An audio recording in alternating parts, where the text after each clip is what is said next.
Ay, cómo quisiera que Cristo viniera, que ya nos llevara de aquí, de esta tierra. Creemos que todo va a estar bien y será una bendición escuchar a nuestro hermano Octavio Ríos en esta noche. Hermanos, cuánto sufrimiento por todo el mundo con esta pandemia, con esto del coronavirus. Y cuántas preguntas tiene la gente al respecto, entre ellas, ¿dónde está Dios? Más específicamente, ¿dónde está Dios cuando se sufre? Y sin embargo, nosotros todavía nos atrevemos a citar Romanos 8:28, donde nos dice: y sabemos que a los que aman a Dios, todas las cosas les ayudan a bien. Esto es, a los que conforme a su propósito son llamados. ¿Qué cosa buena podríamos sacar de esto? No lo sabemos, pero lo que sí sabemos es que a los que amamos a Dios, todas las cosas nos ayudan para bien. Aleluya. Nunca olvido, he tenido la bendición de, al igual que mi hermano Ríos, de visitar algunos países por la gracia de Dios. Y nunca me olvido, estando en Venezuela, en un restaurante me llevó el superintendente nacional de las Asambleas de Dios, quien ya está en la presencia del Señor, mi hermano Eleodoro Mora. Y no me olvido que no nos comimos lo que ordenamos, porque terminamos llorando, muchas lágrimas por lo que me contó. Quizá no era el momento, pero yo no sé cómo se dio aquello. Y él me empezó a contar una experiencia. Y me contaba cómo uno de sus hijos salió algo así como de un mall y va a su auto, el hijo del superintendente. Y cuando va a su auto, le va metiendo la llave a su auto para abrirlo, cuando viene un hombre por la espalda y dice: ya estoy cansado de tanto ladrón, malvivientes, bandidos. Y el hombre le mete un tiro por la cabeza al hijo del superintendente. Y el hermano me está contando aquello y él empieza a llorar contándomelo, y yo me quebranto también por lo que me dijo. Lo que pasó fue lo siguiente: su hijo fue a su auto con su llave, según él, pero en el estacionamiento tan grande, él fue a un auto idéntico al suyo que estaba muy cerca de donde él había dejado su auto. Y el hombre del arma que le quitó la vida pensaba que era un ladrón. Aquel muchacho no era un ladrón. Él había ido a abrir su auto, pero por error él estaba metiendo la llave en el auto equivocado. Y aquel hombre, según dijo él, cansado de tanta delincuencia, según él se hizo justicia por su propia mano, matando, según él, un ladrón más, un delincuente más. Y nada que ver. El muchacho se había equivocado, pero lo que me quebrantó fueron las palabras del superintendente, que me dijo, dice: ¿cómo le grité a Dios? ¿Cómo le dije a Dios? ¿Dónde estabas? ¿En qué te fallé? Te he sido fiel todos los días de mi vida. ¿Y dónde estabas cuando ese hombre le dio ese tiro en la cabeza a mi hijo y me lo ha quitado. Y dice que Dios le habló de una forma tan clara y le dijo: hijo, estaba donde mismo estaba cuando le quitaron la vida en la cruz al mío. Sigo donde mismo. Y quiero decirte, amigo y hermano, que estás con nosotros en esta transmisión, que a los que amamos a Dios, todas las cosas nos ayudan para bien, y que Dios sigue en su trono. Agárrate de Dios más que nunca, como David, fortalezcámonos en Dios y en el poder de su fuerza, en el nombre de Jesús. Es para mí en esta hora un privilegio dejar este micrófono con mi hermano Octavio Ríos, a quien pido pase por aquí. Él tiene su micrófono listo ahí, el doctor Octavio Ríos, para contarnos algunas cosas, algunas experiencias, para predicarnos la bendita palabra de Dios. Una vez él termine de predicar y hacer una oración con nosotros, yo paso acá a despedir el servicio en esta noche. Dios me los bendiga y disfrute de la bendita palabra de Dios. Amén. Mi hermano, pase. Dios me lo bendiga. Muchas gracias, mis amados pastores, Agustín Campos, pastora Mary. Muy agradecidos por esta puerta que se abre, por este momento que tenemos, en que nos asiste el privilegio de compartir la palabra de nuestro Dios. Que yo le pediría lo abriera a la letra en el libro de Apocalipsis, capítulo 4, versículo 1, donde vamos a leer allí la escritura. Apocalipsis, capítulo 4, versículo 1. Dice allí la palabra. Sí, gracias. La palabra de nuestro Dios. Después de esto miré, y he aquí una puerta abierta en el cielo. Y la primera voz que oí como de trompeta, hablando conmigo, dijo: sube acá, y yo te mostraré las cosas que sucederán después de estas. Padre, gracias te damos por tu bendita palabra. Te pedimos que al tiempo que ya sea expuesta, la apliques con sabiduría celestial a nuestros corazones, toques nuestros pensamientos. Vivimos momentos muy difíciles en que más que nunca se necesita la asistencia del Espíritu Santo. Rogamos estés en esta hora con nosotros y bendigas cada vida que conectada esté escuchando tu voz. Alcance tu palabra y tu bendición, lo último de la tierra. Gracias por esta iglesia, gracias por estos pastores, este privilegio tan grande de contar con su abrazo, su ministración, su simpatía. Gracias por esta grey bendita que tantas veces con amor abre sus puertas. Cada uno les bendigo. Te damos las gracias, Padre, por Cristo Jesús. Amén. Amén. Como decía, hermano, su pastor, estamos viviendo momentos muy difíciles en que más que nunca son pertinentes los temas escatológicos, en que el libro de Apocalipsis se nos vuelve un texto muy actualizado y muy necesario en cuanto a materia de revisión.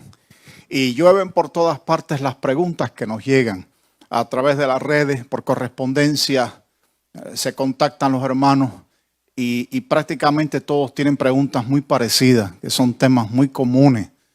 Muchos preguntan si comenzó ya la gran tribulación. Muchos inquieren en favor de saber si se ha abierto ya algún sello. ¿En qué sello estamos ya? Algunos nos han preguntado en las comunicaciones que hemos tenido que han sido bastante profusas. Algunos preguntan si el anticristo ya está manifestado. Lo cierto es que hay una expectativa escatológica muy grande en casi todos los hermanos, porque estamos viviendo tiempos muy complejos en que están pasando cosas muy especiales que anuncian la inminencia de los tiempos del fin. Ninguno lo duda que es así. Pero vamos a charlar un poco para tratar de ubicarnos en qué momento escatológico estamos. Porque en esta hermosa tarde-noche estamos contestando a esa pregunta. ¿En qué momento escatológico estamos? Número 1, no se ha abierto el primer sello del Apocalipsis todavía. Número 1, no se ha abierto el primer sello del Apocalipsis. Apocalipsis capítulo 6, versículo 2, nos ubica, nos contextualiza acerca de lo que va a pasar el día que ese primer sello de ese libro que está en la mano del que está sentado en el trono se abra. Dice allí la escritura, y miré, y he aquí un caballo blanco, y el que lo montaba tenía un arco, y le fue dada una corona, y salió venciendo y para vencer. El consenso unánime de los estudiosos bíblicos coincide que ese primer caballo blanco corresponde al anticristo. El anticristo es un imitador, como todo representante satánico, que imita las lenguas en el espíritu, que imita el vestirse como ángel de luz y que imita una vez más lo que va a pasar allá a las alturas de Apocalipsis capítulo 19, versículo 11, donde aparece el Señor en su descenso a la tierra, también en un caballo blanco. Dice allí la escritura, entonces vi el cielo abierto y he aquí un caballo blanco y el que lo montaba se llama Fiel y Verdadero y con justicia juzga y pelea. Y si usted continúa leyendo verá que hay una franja que cae sobre su muslo que le describe con una inequívoca inscripción donde dice Rey de Reyes y Señor de Señores. No hay ningún margen de duda que el jinete de Apocalipsis capítulo 19 es el Señor. Pero ahora acá, a las alturas, al abrirse el primer sello en Apocalipsis capítulo 6, aparece este jinete en un caballo blanco que precede a la apertura del resto de los sellos que introducirán hambre, guerra, pestilencia, muerte. Toda la gran tribulación, tal como va a suceder. De modo que no es fácil entender e inferir que este primer jinete es el anticristo. Y esa es la conclusión generalizada de todos los estudiosos, de todos los escatólogos. Así se entiende, así se comprende. De manera que el hecho de que hasta este momento no se haya manifestado una persona a quien se puedan atribuir las dotes del liderazgo, las capacidades de organización, la posibilidad de pacificar el Medio Oriente, sello distintivo de aquel que será el anticristo. Ese tipo de persona que sea capaz de proponer soluciones a los acuciantes problemas mundiales. Ese tipo de persona que sea capaz de hacer milagros sorprendentes que atrapen la atención de la humanidad. El hecho de que no haya aparecido dista mucho del momento de poder aseverar, de poder decir que ya se abrió el primer sello de Apocalipsis. No, no está abierto. No hemos comenzado todavía estos tenebrosos tiempos del Apocalipsis que van a ser seguidos de todo lo que se conoce como la gran tribulación, esa época sombría de la historia en gran manera. De manera que no nos encontramos en este importante suceso de la historia y nos encontramos viviendo sin lugar a dudas, número 2, los momentos finales de lo que Cristo llamó principios de dolores. Allí nos encontramos, bíblica y escatológicamente hablando. Mateo capítulo 24, versículos 3 al 8, tiene una descripción muy gráfica, muy nítida de lo que serán estos principios de dolores que marcarán los tiempos del fin. Cuando Jesús está sentado con los discípulos en el monte de los olivos, ese monte desde el cual contempló un día Jerusalén, ese monte tan histórico donde estuvo Tito con sus tropas antes de destruir la ciudad santa, ese monte tan importante donde describe Zacarías que vendrá el Mesías en su descenso del cielo, que tiene tanta importancia escatológica que los judíos se hacen enterrar allí. Es en este momento un cementerio gigante. Allí sentado en este lugar de tanta importancia histórica, bíblica y escatológica, dice la palabra que estando en ese lugar los discípulos se le acercaron aparte, diciéndole, dinos cuándo serán estas cosas y qué señal habrá de tu venida y del fin del siglo. Y el Señor con voz profética y visión profunda de la historia les contesta: mirad que nadie os engañe, porque vendrán muchos en mi nombre diciendo, yo soy el Cristo, y a muchos engañarán, y oiréis de guerra y rumores de guerra. Mirad que no os turbéis, porque es necesario que todo esto acontezca, pero aún no es el fin, porque se levantará nación contra nación y reino contra reino, y habrá pestes y hambres y terremotos en diferentes lugares, y todo esto será principio de dolores. Así el Señor matizó, caracterizó, describió, nominó la característica de ese tipo de tiempo en el cual estamos viviendo ya y que signa los tiempos del fin. Principio de dolores. ¿Cuándo comenzó el principio de dolores? Podemos preguntar.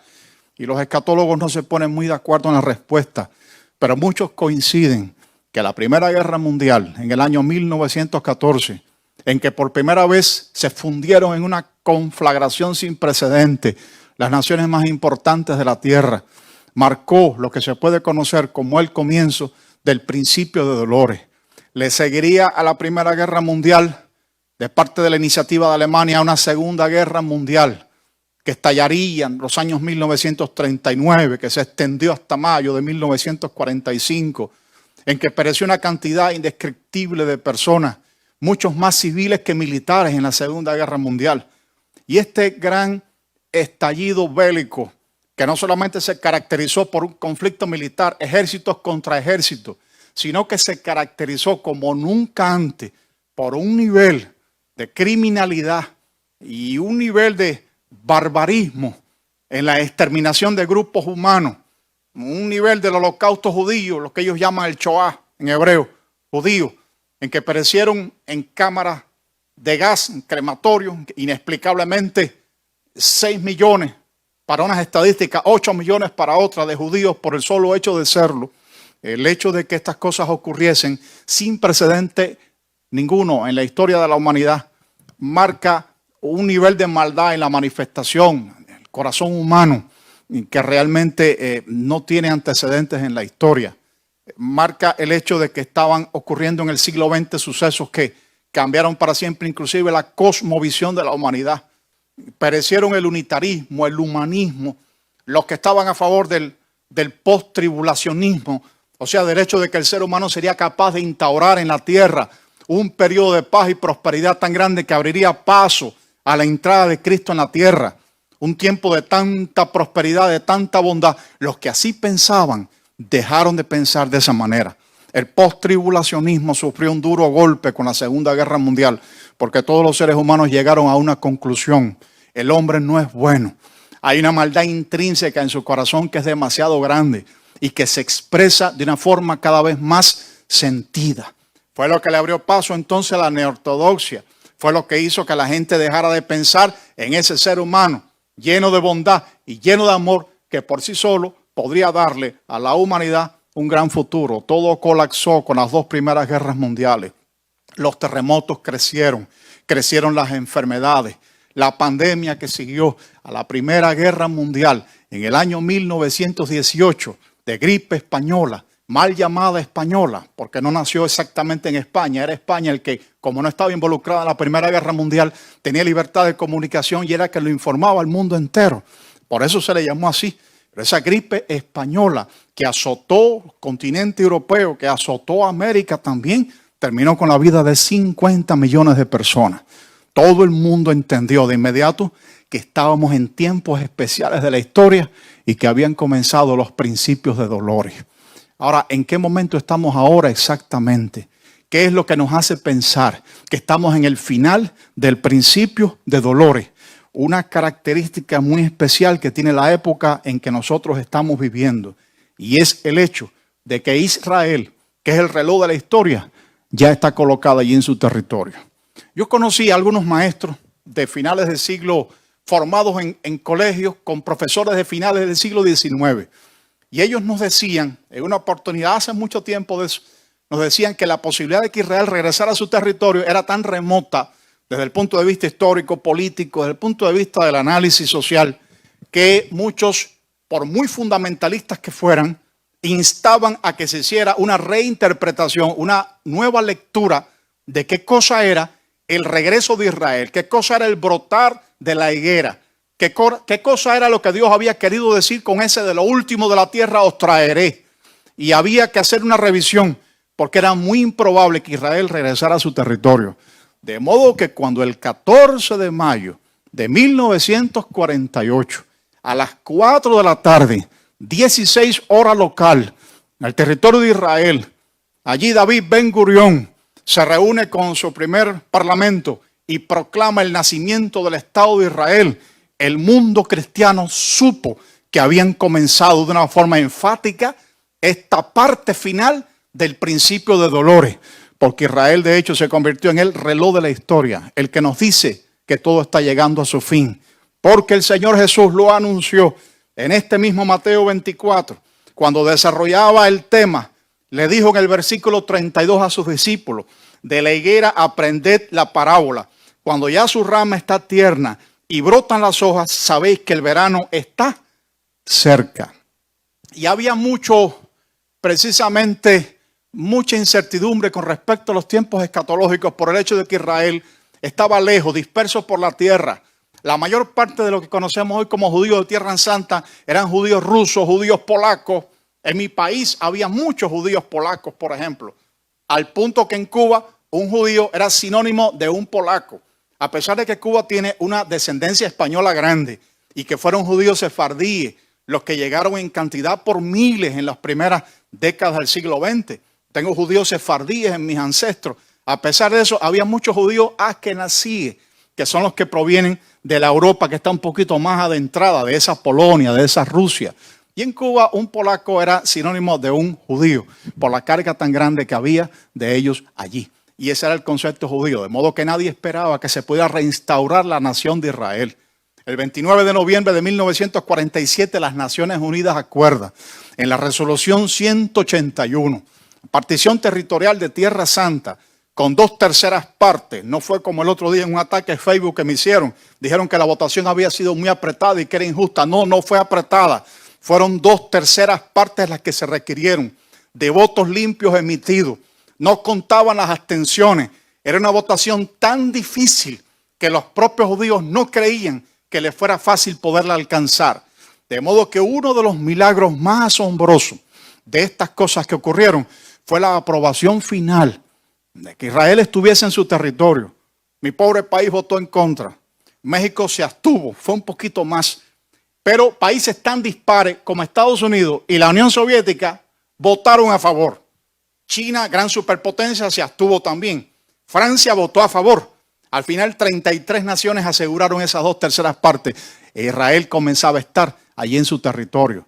Ese mismo día, 14 de mayo, en que se retiraban las tropas británicas de la ocupación del territorio, ese mismo día una confederación de 5 potencias árabes atacaron a Israel, que no tenía en ese momento el respaldo norteamericano contemporáneo, ni un ejército estable, ni un armamento sofisticado como algunos creen.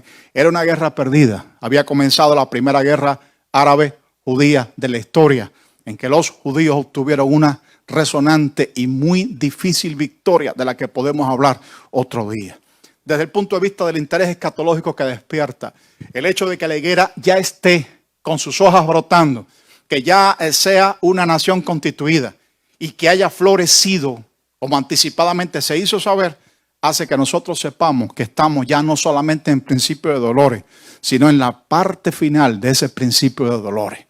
De modo que la pandemia actual, que nosotros estamos presenciando, que estamos viviendo todo, particularmente los que estamos acá, que estamos en el país en que más personas han perdido la vida, es verdad que nos entristece desde el punto de vista humano, porque a nadie le gusta saber que alguien muere. La vida de un ser humano es algo muy valioso y nos entristece saber que una persona parte.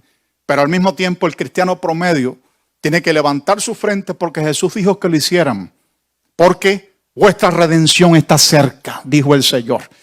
De modo que eso debe despertar en nosotros un cierto sentido de una expectativa de la inminencia que tiene la segunda venida de Cristo. Estamos en los finales de ese principio de dolores. Ya la higuera reverdeció, ya brotaron las hojas. Israel no solamente está en su territorio, sino que además tiene el desarrollo tecnológico y agrícola más grande de toda la región. Fue una superpotencia desde los primeros momentos.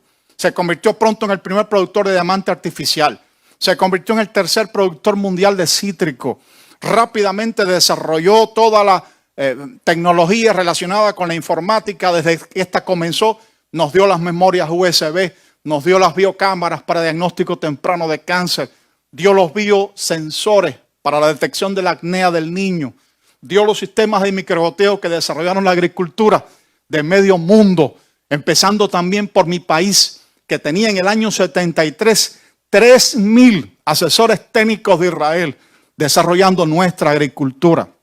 Le han brindado asesoría técnica a media América Latina, llenan el lobby de los Estados Unidos, han abarcado el mundo entero en lo que es la única democracia del Medio Oriente.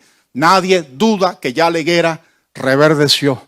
Inclusive los observadores mundiales que velan para que exista un equilibrio en el uso de la energía nuclear saben perfectamente, y esto es un secreto a voces, que Israel tiene aditamentos nucleares que puede poner en práctica si hay una guerra. Y detrás de esas palabras que tantas veces ha utilizado el primer ministro Benjamín Netanyahu, usaremos la opción Sansón si nos atacan. ¿Sabe cuál es la opción Sansón, verdad? Muera yo con los filisteos. Y se hundió todo aquello. Usaremos la opción Sansón si finalmente el Medio Oriente se decide atacarnos. Sabe todo el mundo que detrás de eso está la disponibilidad que tienen de ojivas nucleares escondidas. Todo el mundo lo sabe. La higuera reverdeció, hermano. Brotaron sus hojas, ya están tiernas. Estamos en los momentos del fin. Y estamos en la última parte de lo que la palabra de Dios le llama principio de dolores. Hay razones para pensar que somos la última generación. Hay algunas razones para pensar que somos la última generación. Como todos sabemos, el momento, el día y la hora nadie lo sabe, ni aun los ángeles del cielo. Pero hay razones y hay pistas bíblicas para creer que estamos en la última generación.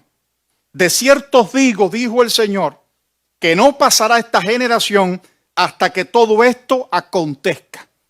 ¿Qué generación está hablando el Señor? De la última que estará cuando Israel, cuando la higuera florezca, cuando la higuera ya se reverdezca, cuando broten sus hojas y esté tierna sus hojas.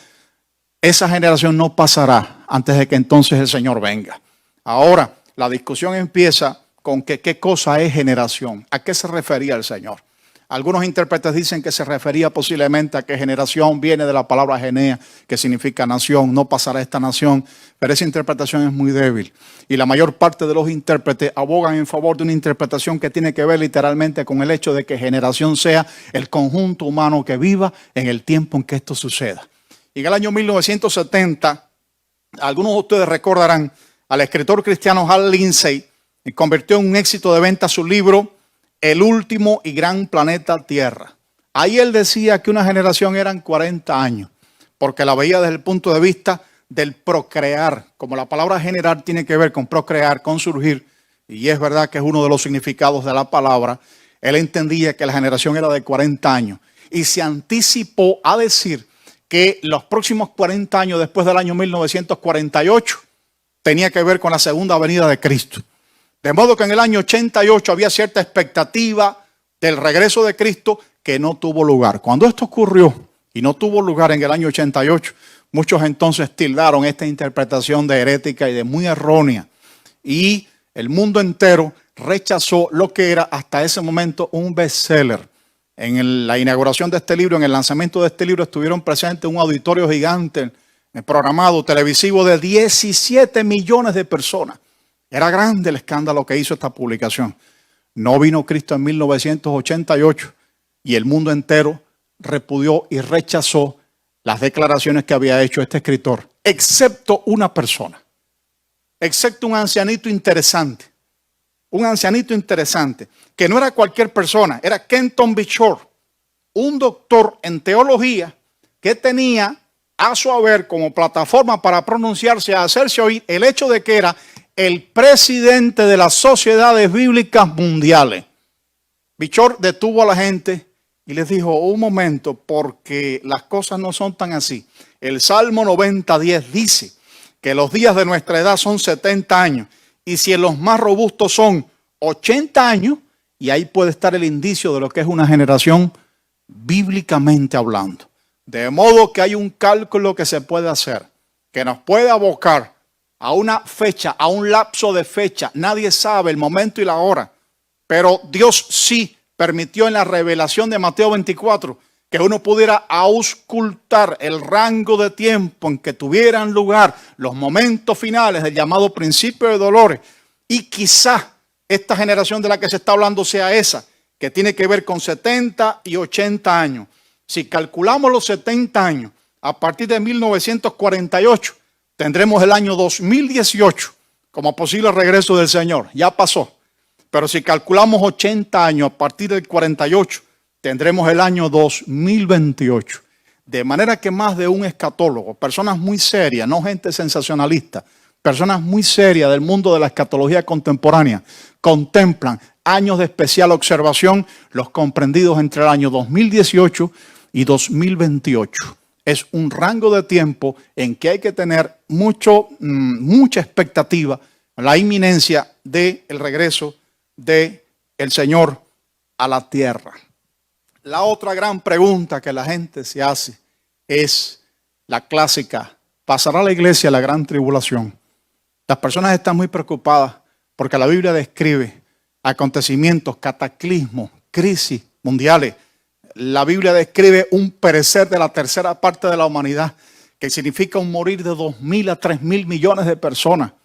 La Biblia anticipa la caída de meteoros, un ensombrecimiento de la luz del sol, un colapso quizá implosivo de la propia luna. Quién sabe cuántas otras cosas más que puedan pasar. Y la gente está preocupada acerca de si la iglesia tendrá que pasar la gran tribulación. Hay muchas conclusiones teológicas que nos permiten aseverar que no. O sea, hay muchas pistas bíblicas que nos permiten suponer que no, que Dios guardará a sus pueblos. El hecho de que Dios siempre haya guardado al justo cuando ha hecho juicio, el hecho de que Dios sacó a Lot primero antes de destruir Sodoma y Gomorra, el hecho de que Dios siempre haya preservado al justo cuando hay juicio sobre los impíos, cosas así. No utilice nunca el arca de Noé para simbolizar el ser guardado de la iglesia en la gran tribulación, porque el arca de Noé con Noé dentro es símbolo de la forma en la que será preservado Israel durante el tiempo de la gran tribulación. No es símbolo de la iglesia porque Noé permaneció en la tierra, en el arca, de la forma que va a permanecer Israel.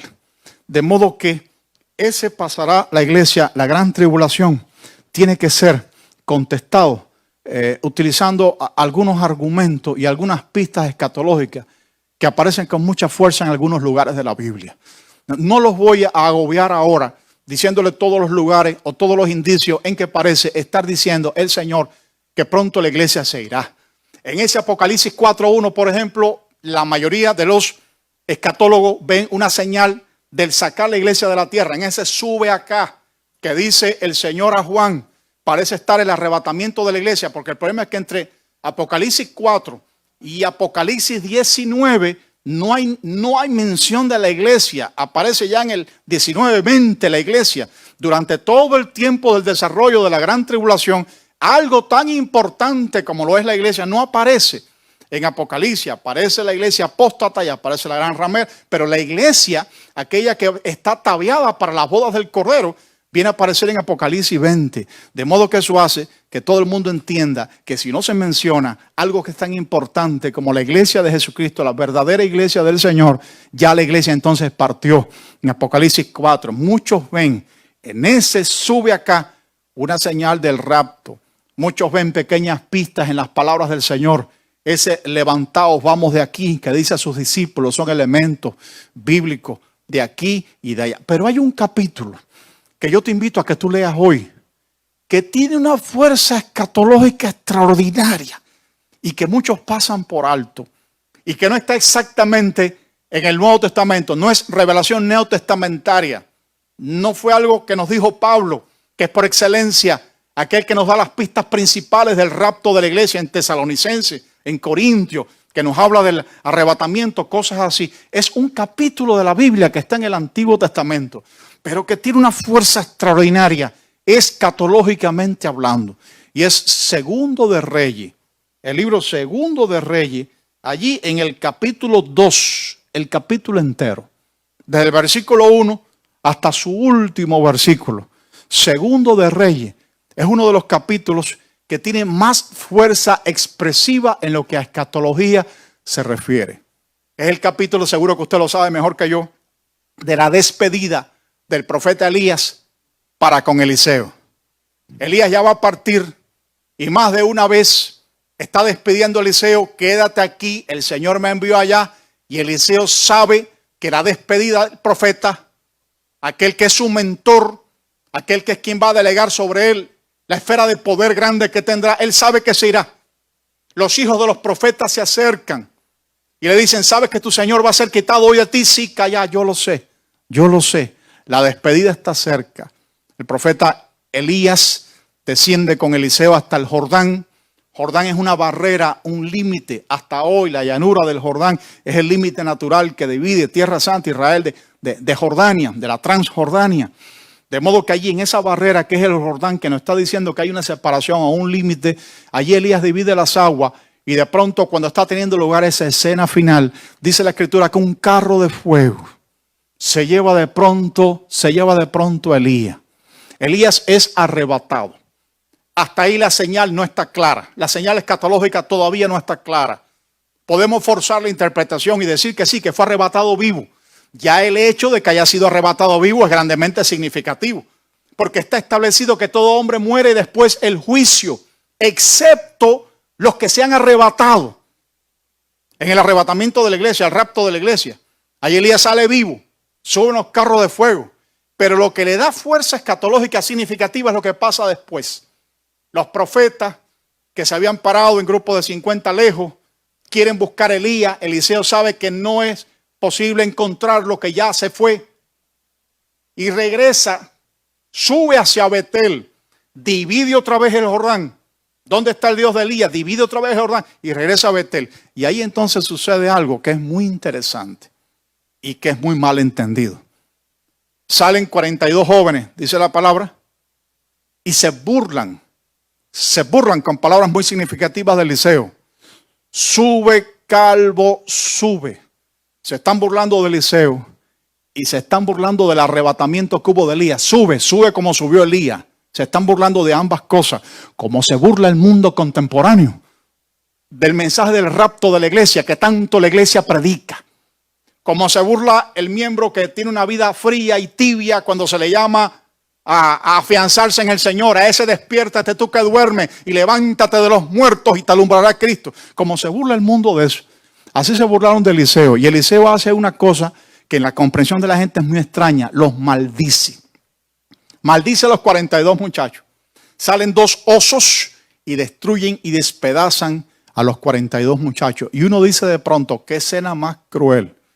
Y qué difícil es entender que algo así pudo pasar de la mano de aquel que era el representante, profeta de Dios en la tierra. Y yo digo que eso no es cruel, ni es duro.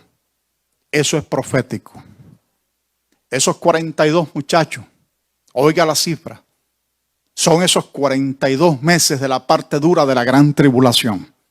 La gran tribulación que tiene 7 años, que está perfectamente descrita en el Apocalipsis, tiene una segunda mitad de 3 años y medio que equivale a 42 meses. Esos 42 meses, que es la parte dura de gran tribulación, es el contexto en que el anticristo se sentará en el templo de Dios, se hará pasar por Dios, demandará adoración en el templo. Por eso el tercer templo tiene que estar construido ya en la segunda parte de la gran tribulación. Por eso es importante que ya los judíos tengan todos los enseres y artículos del templo como los tienen ya. Ya cosieron hasta el velo del gran templo, tienen hecho el altar de bronce, tienen hecho el altar del incienso, lo tienen todo listo para cuando haya suficiente apoyo logístico, levantar otra vez el templo de Jerusalén, que es premisa para que el anticristo se siente en él. Es condición sine qua non, tiene que ocurrir, tiene que tener lugar. Solo que hay que quitar para eso la mezquita musulmán del lugar, la cúpula, la doma, la mezquita de Omar, hay que quitarla de ahí para poner entonces el templo, y eso implica guerra, y eso implica una situación. Pero ya el hecho de que Estados Unidos haya reconocido a Jerusalén como la capital de Israel es un paso de avance muy grande en el hecho de que se ultimen estos pasos finales. De modo que esos 42 meses representan la parte dura de la gran tribulación. Y si quieres ser un poco más curioso, los osos que despedazan a los muchachos tienen una carga simbólica grande, porque el oso es el animal nacional de Rusia, como lo es el tocoloro de Cuba, como lo es el quetzal de Guatemala. No sé de México cuál será el animal nacional, debe ser un ave bonita, ¿eh? El águila en la bandera, ¿verdad? Sí. Bueno, el animal nacional de Rusia es el oso. Y Rusia es la única potencia que tiene razones de ubicuidad geográfica, geobíblica. Del norte desciende, ese Magog, Gog y Magog desciende. Es el único que tiene razones suficientes para sitiar Tierra Santa y ocuparse de que ocurran esos acontecimientos tan descritos, tan bien delineados en la Biblia. Rusia históricamente ha apoyado a Siria en los conflictos contra Israel. Juega siempre un protagonismo adverso contra Israel. De modo que está en esos dos osos que despedazan a los 42 muchachos que representan los 42 meses de la gran tribulación. Elías es arrebatado vivo en un carro de fuego. Inmediatamente después, Eliseo maldice 42 muchachos. Vienen los osos y los despedazan. Ocurre un acontecimiento de una fuerza escatológica que es demasiado grande y es inobjetable. Ahora, a lo que voy con todo esto es al hecho de que antes que tuviese lugar el despedazamiento de los muchachos, antes de que tuviese lugar la destrucción de aquellos 42 jóvenes, Elías fue arrebatado y arrebatado vivo. Y la fuerza escatológica simbólica que hay en ese pasaje es inobjetable, no se puede contrastar, no se puede negar. Que allí se está describiendo acontecimientos que están relacionados con cosas que pasarán y que nos permiten decir con mucha fuerza que la iglesia no pasará a la gran tribulación. Puede ser que vea el insinuar del comienzo del anticristo, que ni en sombra se ve en el día de hoy. Muchos están culpando a Bill Gates de serlo. Y es posible que Bill Gates sea el brazo tecnológico del anticristo, que sea quien le dé la suficiente pertrecho desde el punto de vista informático y tecnológico para que él elabore el 666. Pero no tiene ni en sombras la capacidad, ni el poder de aglutinación, ni el liderazgo, ni tiene ninguna otra característica propia del anticristo. Los que, como hace la escuela dispensacionalista, que consideran que la semana 70 de Daniel está por cumplirse todavía, y que entonces de ese cuerno pequeño que se está presentando en capítulos importantes como Daniel 8, Daniel 11, de ese cuerno pequeño que tiene que ver con Siria, la descendencia seleucida, sale el anticristo, son los que están abogando en favor del hecho de que el anticristo es muy posible que sea un judío con sangre siria, por el contexto que hay en el libro de Daniel, la forma en la que lo explica. Y estas características no están exactamente en personas como la ha aludido Bill Gates. De modo que la personalidad del anticristo está bien descrita, se está esperando que aparezca, pero la iglesia no lo ha visto todavía. El primer sello no se ha abierto. Esta persona puede haber nacido ya, pero todavía ni en sombra podemos identificar que sea uno o que sea el otro. A lo que sí podemos estar nosotros entonces convencidos es al hecho de que la iglesia, hay muchos argumentos bíblicos que abogan en favor de la conclusión de que no pasará la gran tribulación. Nosotros, hermanos, no tenemos nada que temer. Es necesario que estas cosas acontezcan, dijo el Señor. Es importante que todo esto ocurra. Y será predicado el evangelio del reino en todo el mundo para testimonio a todas las naciones, y entonces vendrá el fin. Y esa palabra está cumplida ya.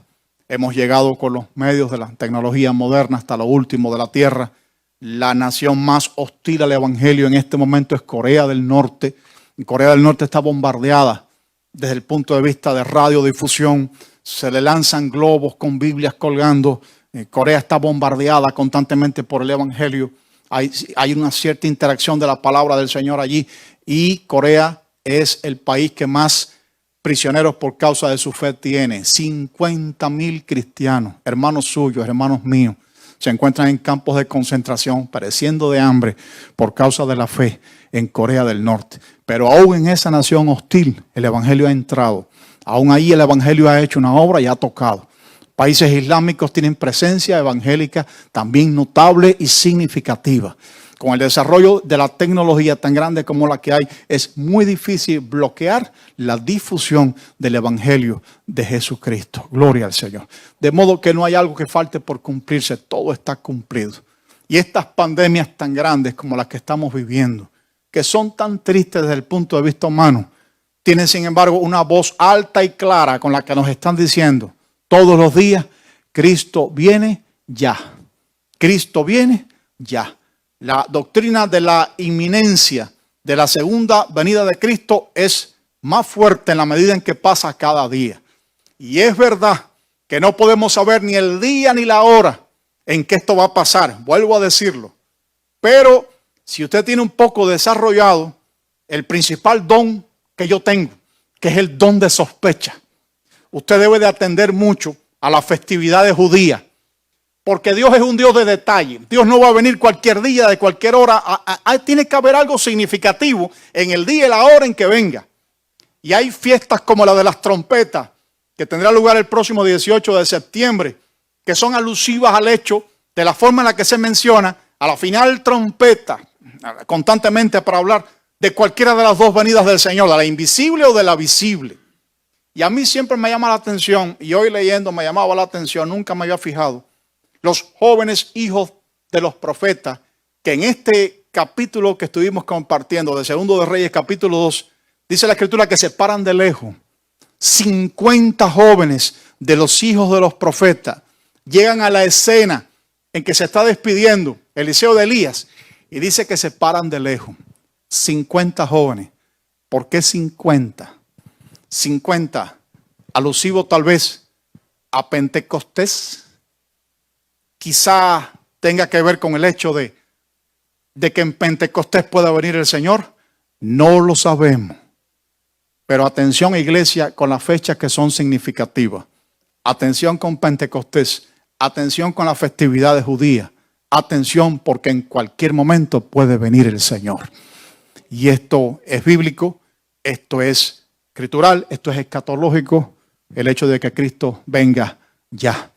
Preparémonos y sigamos adelante. El día y la hora nadie lo sabe, ni aun los ángeles que están en el cielo. Pero podemos entender que si Cristo describió cómo serían los tiempos del fin, si Él nos dio este Mateo 24, en que dice que se multiplicaría la maldad en la tierra, que habría peste, que habría hambre, que habría terremoto, y estas cosas las hay como nunca antes en la historia. Si Él nos dio esta descripción, fue para que los hombres de la última generación, que muy bien podemos ser nosotros, estemos advertidos y nos preparemos y anunciemos el mensaje de la segunda venida de Cristo cada vez con más fuerza. Esta forma tan extraña en la que se ha desarrollado esta pandemia, en la que todas las personas han sido obligadas a estar en su casa, esto es muy singular. ¿Por qué Dios quiere que usted esté en su casita, internado? ¿Por qué Dios no le permitió venir aquí y estar en este lugar? ¿Por qué está ocurriendo esto? ¿Cree que Dios no estará interesado en que se cumplan los planes evangelísticos, en que se llenen los estadios? ¿Cree que Dios va a permitir esto sin que exista una razón? Hace poco escuchaba a alguien decir que esto era abiertamente satánico, porque ¿cómo se iban a detener tantos planes? Y yo no creo que algo tan importante como lo que es la iglesia sea entregada a un control satánico semejante. Porque la palabra de Dios dice que las puertas del Hades no prevalecerán contra la iglesia. En esta reclusión domiciliaria que has tenido, hay planes de Dios que están en su anticipado conocimiento y que puede ser que tengan que ver con el hecho de que Dios quiere que tengas tiempos de calidad en su presencia y de oración especial para que te prepares, porque Él puede venir ya. Él puede venir ya. Y quiere tener tiempos a solas contigo. Esto está en la permisión de Dios, en su anticipado conocimiento y en su plan perfecto. Y no existe alguien sobre la tierra que pueda forzar a Dios a hacer algo, que pueda levantarse contra la iglesia y controlar sus actividades culticas. Extrañamos la vida congregacional, pero Dios lo sabe todo. Él sigue sentado en el trono, ¿sabe? No se ha movido de allí. Él sigue sentado en el trono y la iglesia está esculpida en la palma de su mano. Él tiene planes perfectos para los tiempos del fin. Y quizás tú y yo no estamos todo lo suficiente preparados para un acontecimiento tan extraordinario como lo ha de ser la segunda venida de Cristo. Se va a la iglesia al encuentro con el Padre. Nos sentimos fuertemente que estos pueden ser los tiempos del fin.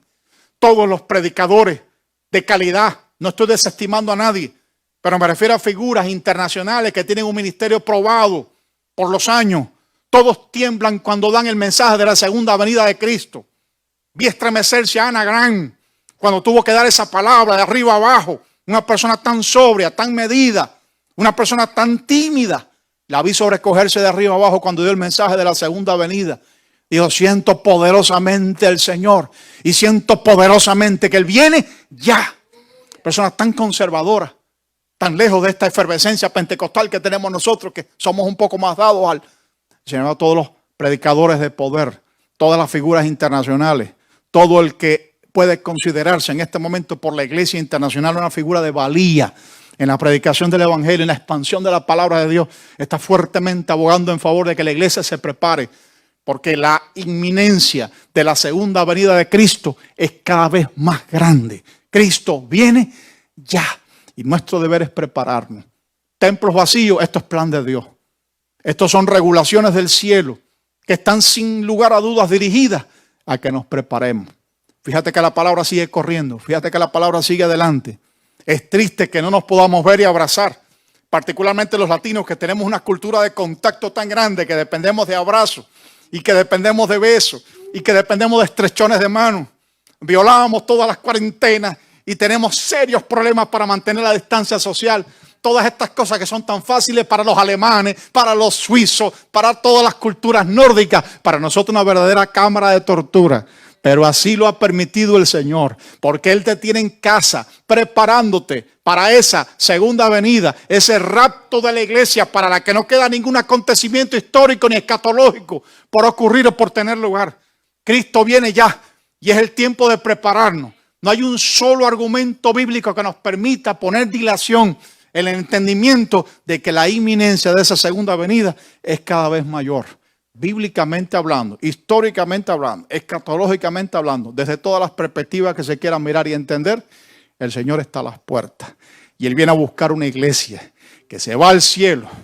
Él te espera en las bodas del Cordero, allá al final de la gran tribulación. Y yo estaba a veces un poco preocupado, ¿por qué al final? Mientras la gran tribulación tiene lugar, ¿por qué es al final que ocurren las bodas del Cordero? Apocalipsis 20. Mi esposa me decía, bueno, es que tiene que morir mucha gente por causa de la fe en la gran tribulación y esa gente tiene que subir y no los vamos a dejar fuera de la fiesta de la boda del Cordero. Por eso tiene que ser al final de la gran tribulación. Gloria al Señor. Esa es una fiesta grande en que nos prepara para el encuentro con el Señor, porque vamos a regresar a este mundo otra vez a reinar. Cristo no viene a sufrir, viene a reinar y Él vendrá contigo. No sabemos si estarás en Estados Unidos o si volveremos a México o a Cuba. Él se ocupará de decir cuál es el lugar en el que vas a estar. Pero vas a reinar con Él 1000 años. Así sea. Pero para que eso ocurra, preparémonos, hermanos. Son tiempos de preparación. Son tiempos en que tienes que estar haciendo sosegadas lecturas bíblicas, fortaleciendo la fe. Son tiempos en que tienes que tener mucha calidad en tus tiempos de oración. Son tiempos en que tenemos que morir mucho al yo y tener un sentido de arrepentimiento de las obras vanas que han llenado nuestras vidas pasadas. Son tiempos de mucha importancia en los planes de Dios personales con cada uno de nosotros, de sus hijos. Son tiempos de una extrema importancia. No, hermano, el Señor no ha perdido el control. No, hermano, Él sigue en el trono. Esto que está pasando es permisión. Él sabe lo que está haciendo y está preparando su iglesia para el encuentro glorioso con el Señor allá en las nubes del cielo. ¿A dónde nos vamos? Muy pronto. ¿Te irás tú con Él? ¿Subirás al encuentro del Señor? Allá al tribunal de Cristo, el tribunal Bema, ese lugar en que serás recompensado por la paciencia que has tenido hasta el día de hoy. ¿Te irás con el Señor? ¿Estarás sentado en las bodas del Cordero? ¿Regresarás con Él a reinar a la tierra? Yo siento que sí, yo creo que sí, pero nos tenemos que preparar, porque son tiempos difíciles los que van a venir y no nos podemos quedar. La gran tribulación es un tiempo de sufrimiento espantoso, de pruebas indecibles que vendrán sobre toda la humanidad. Millones de personas perecerán. La tierra se volverá inhabitable. Demonios que están en este momento encadenados por el nivel de crueldad tan grande que tienen, serán sueltos y vendrán contra este mundo impenitente. Van a pasar cosas horribles y hondamente desagradables y no nos podemos quedar, nos tenemos que ir. Por eso es importante que aproveches este tiempo de soledad, este tiempo de tranquilidad, este tiempo tan importante que el Señor nos ha dado y tengas una relación de calidad con aquel que te llama para irte con Él. Que el Señor nos bendiga ricamente. Y te invito allí mismo donde estás en ese lugar, que inclines tu cabeza y vamos a orar. Padre bueno, gracias te damos. Tiempos difíciles los que vivimos. Pruebas grandes las que se están pasando. Tristezas, preocupaciones. ¿Cuántos hogares están en este momento dolidos? La presencia de un ser querido que está afectado, de alguien que ha partido. Han muerto personas conocidas, han muerto amigos. Hay países donde no es posible mantener distancias sociales o cuarentenas, preocupan profundamente. Pero qué bueno es saber que en medio de todo tú tienes el control y sigues sentado en el trono. Qué bueno saber que son acontecimientos necesarios que preceden al momento más importante de la historia, que es el rapto de la iglesia al encuentro contigo en las nubes del cielo. Qué bueno es pensar que ya falta poco y que el tiempo de la paciencia que hemos tenido, los peligros de morir tantas veces, están ya por dar su fruto definitivo en ese encuentro que será pronto. Pedimos, Dios, prepares a tu cuerpo, iglesia. Pedimos que trates por tu Espíritu Santo con cada uno de nosotros. Pedimos que nos ayudes en el despertar de la fe, en el activar de la fe. Pedimos que nos ayude en el necesario vigorizar de nuestro espíritu y en el crecimiento de una vida de calidad en la presencia de Dios. Rogamos, Dios, tu ayuda, tu ministración en cada hogar, Padre. La voz de tu Espíritu Santo esté más viva que nunca. Tu palabra se abra a toda hora del día. La lectura continua de estos temas que hablan de los tiempos del fin esté más activo que nunca en nuestros hogares. Bendecimos tu nombre. Rogamos en favor del pueblo de Israel, que durante la gran tribulación pasará tiempos muy difíciles. Romanos 11 nos anuncia que ha ocurrido para ellos endurecimiento en parte, hasta que entre la plenitud de los gentiles. Pero cuando esto haya pasado, entonces todo Israel será salvo. Rogamos en favor de ellos también. Bendecimos Tierra Santa, que nos dio la palabra. Tierra Santa, donde vino el Salvador, que nos dio la naciente iglesia de la que formamos parte hoy día. Rogamos, les ayude, les bendiga, les proteja. Guarda sus muros, preserva la paz de Jerusalén. Y ayúdanos a todos, Señor, porque tú vienes ya. Podamos irnos contigo en las nubes del cielo. No quede un solo hermano. Prepáranos. Dispón a la novia que estará ataviada, vestida de lino fino, en las bodas del Cordero. Bendigo especialmente al terminar esta iglesia, donde tantas veces hemos estado, esta iglesia maravillosa, este faro de luz, esta sala de oración, donde tu palabra se predica en profundidad, con belleza. Estos pastores, líderes continentales, adoradores que han arrastrado a la adoración a ti, a continentes enteros, les bendigo. Pido para ellos mucha sabiduría en estos tiempos finales. Guárdales de toda enfermedad, un muro alto en torno a sus vidas. Bendigo esta grey, cada hermano de esta congregación, todos y cada uno de los que pertenecen a esta grey. En cada uno de ellos tu mano esté, protégeles, guárdales, presérvales. Ningún arma forjada contra ellos en las tinieblas prospere. Les bendigo hasta el día en que podamos vernos juntos en las bodas del Cordero. Hasta ese día, Señor, en el nombre de Jesús hemos orado, nuestro amado Salvador, y por Él te damos las gracias. Gracias, Padre, por Cristo Jesús. Amén. Amén. Dios me les bendiga, hermano. Pastor, muchas gracias. Aleluya. Gloria al Señor. Vive Jesús. Gracias, mi hermano Octavio. Dios me lo bendiga. Gloria al Señor. Amigo, puede ser que estés en vivo conectado con nosotros. Puede ser que a medianoche estás escuchando esta palabra. A lo mejor no tienes sueño, tienes insomnio y son las 3 de la mañana y estás escuchando esta palabra y Dios ha tocado tu corazón, tu hombre interior, tu espíritu. Quiero decirte, no pospongas más tu conversión al Cristo de la gloria. Acéptalo ayer, por favor. Acéptalo ya. Lo necesitas. Si no tienes a Cristo, lo necesitas para la salvación de tu alma. No me digas, yo neutral, yo ni de Dios ni del diablo. No hay tal. No hay un punto neutro para que tú me digas, yo no quiero ser ni de ustedes ni de los otros. No hay tal. O eres o no eres. O te vas o te quedas. O te conviertes a Cristo o rechazas a Cristo.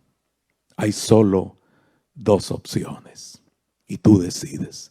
Si quieres aceptar a Jesús, dile de la manera siguiente. Ahí donde estás, te invito. Dile en una oración sencilla como esta, repite conmigo. Amado Dios, a esta hora necesito a Jesús para la salvación de mi alma. Y lo invito. Jesús, te invito, sálvame, perdóname de toda maldad y de todo pecado. Límpiame con tu sangre. Y por sobre todo, inscribe mi nombre en el libro de la vida. Gracias, Dios, en el nombre de Jesús. Amén y amén. Gloria al Señor. Damos gracias a Dios por su palabra. Y mi hermano, créalo.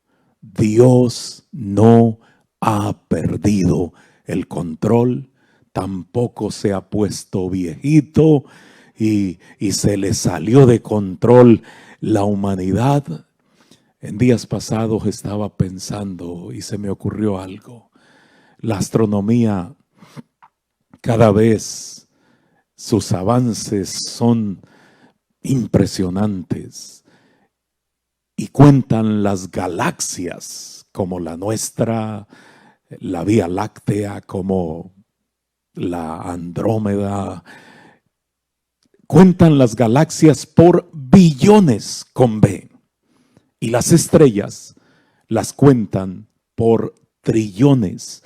Y jamás han llegado a un punto en el cual digan, ok, aquí está el final del universo, por fin llegamos, ya de ahí para allá ya no hay nada.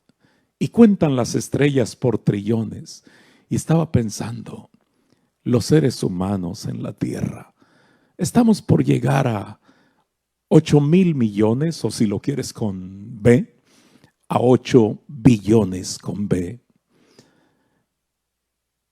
Así que en proporción con las estrellas y comparados con las estrellas, pues somos nada.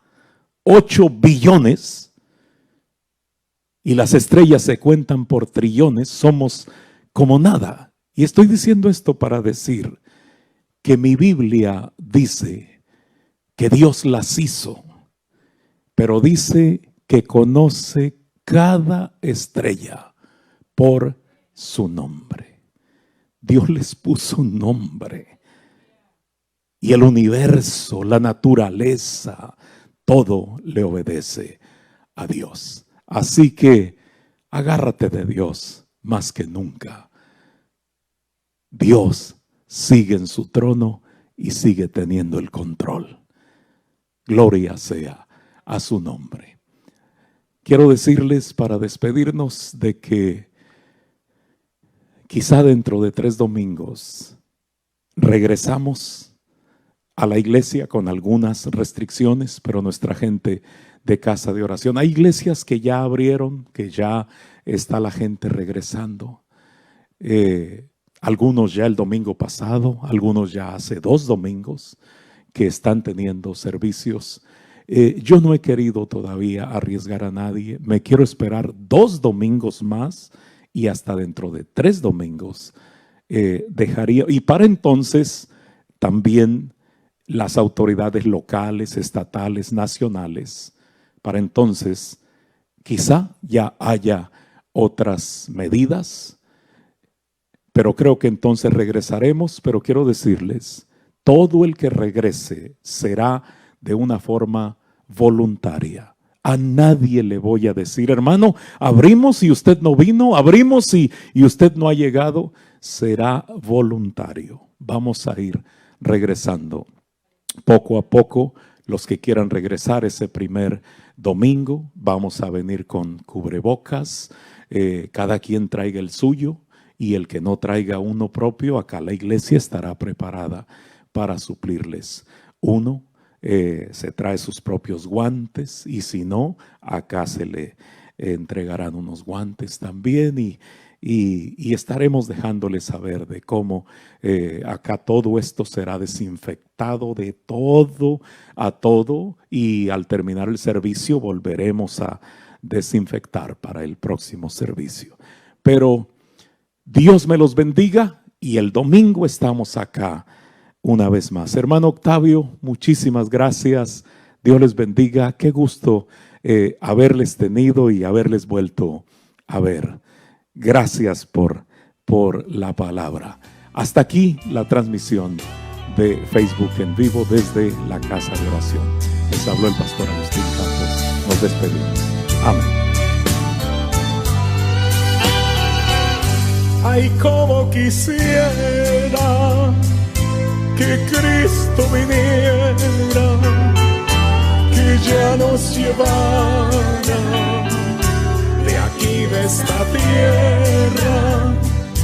Todo está tan feo y de mal en peor, crimen, delincuencia y mucho dolor. Y nuestros gobiernos se volvieron locos, aprobando leyes de poquito a poco. Antier el aborto,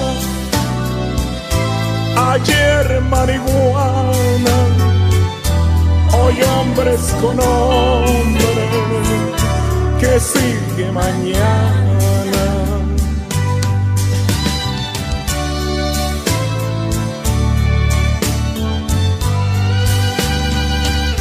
Los 10 mandamientos también los quitaron de cortes y escuelas, ya los retiraron. La escuela empezaba con una oración, pidiéndole a Dios de su protección. Hoy todo han cambiado,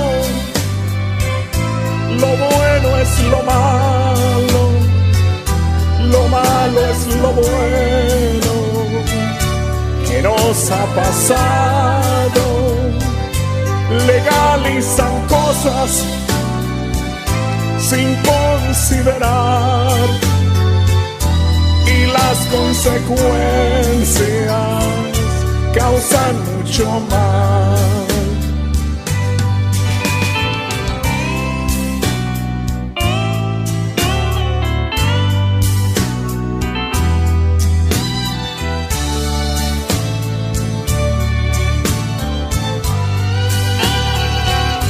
Pregunto a este ritmo, ¿a hacia dónde vamos, tan inteligentes los seres humanos. Sacamos a Dios ya casi de todo. Quien lo necesita, ya podemos solos. Por eso es que hoy se ve tanto mal. El hombre sin Dios es peor que animal. Y el Dios de los cielos, con amor paciente, aún sigue esperando se vuelva la gente.